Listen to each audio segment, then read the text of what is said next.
नमस्कार मंडळी, मी प्रकाश मासाळ, शैक्षणिक सल्लागार, एज्युकेशनल काउन्सिलर.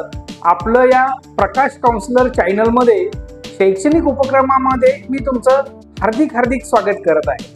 आज आपण भारतीय शिक्षण प्रणालीचा नाश कसा झाला आणि त्याला जबाबदार असणारे लॉर्ड मॅकॉले यांच्याबद्दल थोडंसं आपण जाणून घेणार आहोत.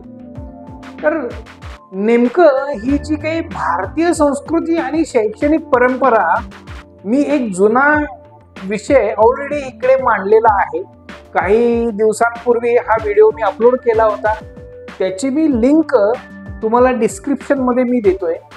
नक्की आवर्जून तुम्ही हा व्हिडिओ बघा, म्हणजे आज मी जे मांडणार आहे त्याला थोडंसं सपोर्ट होऊन जाणार आहे. मना सांग रावणा काय झाले, अकस्मात ते राज्य सर्वे बुडाले. मनोनी कुडी वासना सांडी वेगी, बळे लागला काळ हा पाटीला. लॉर्ड मॅकॉलेच्या लाईफ मध्ये किंवा त्यांच्या बाबतीत हा मनाचा श्लोक अगदी तंतोतंत बसतोय. मना सांग रावणा काय झाले.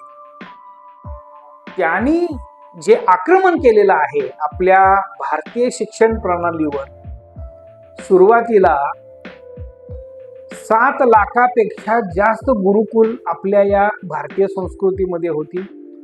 संस्कृत भाषेच्या आधारावर शिक्षण पद्धती अवलंबून होती. देशात 97% पेक्षा जास्त साक्षरता होती. इंजिनिअरिंग असेल, मेडिकल असेल, याचं शिक्षण दिलं जात होतं.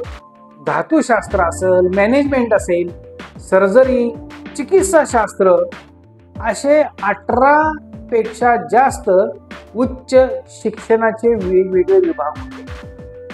या शिक्षण काळात आपला देश पारंगत होता आणि लॉर्ड मॅकॉलेच्या एका कायद्याने हा सगळा विषय संपुष्टात आला होता. हे थोडंसं पालक म्हणून आपण समजून घेणं गरजेचं आहे. याच्या पाठीमागं आपल्याला किती सध्याला अनुकूलता आहे याचा थोडासा आपण विचार याच्यामध्ये करणार आहोत. इंडियन एज्युकेशन ऍक्ट हा कायदा लॉर्ड मॅकॉलेनं आणला आणि पहिलं काम काय झालं तर संस्कृतवर आधारित असणाऱ्या सगळ्या शाळा बंद केल्या. संस्कृत भाषेवरच या लोकांनी बंदी घातली. गुरुकुलमध्ये शिकणारे जे शिक्षक आहेत त्यांना जिवंत जाळण्याचा प्रयत्न केला. यांनी जाळलं जिवंतपणे. बऱ्याच शिक्षकांना त्यांच्या घरासह पेटवलं, जाळून टाकलं या लोकांना. अनेक पद्धतीचे अत्याचार ह्या इंग्रजांनी आपल्यावर, ब्रिटिशांनी यावेळेला केले होते. या शिक्षकांचे हात पाय बोटं काढली गेली.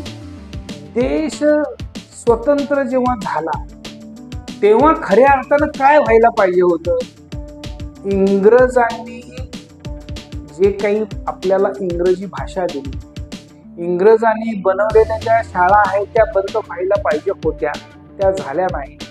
कारण का 97% साक्षरता असणाऱ्या गुरुकुलांची परत स्थापना होणं आवश्यक होतं, पण ते झालं नाही. इंग्रजांनी आपल्या क्रांतिकारकांना आतंकवादी म्हणून घोषित केलं. त्यामुळे काय झालं, जो काही इतिहास, आपल्या मूळ इतिहास जो आहे, या इतिहासापासून आज आपली लोक लांब गेलेली आहेत. मूळ इतिहासच आम्हाला माहित नाही. आतंकवादी म्हणून या क्रांतिकारकांना आपल्या समोर उभं केलं. भारतीयांसाठी तर हे क्रांतिमूर्ती होते, क्रांतिकारक होते, वीर पुरुष, साहसी पुरुष होते.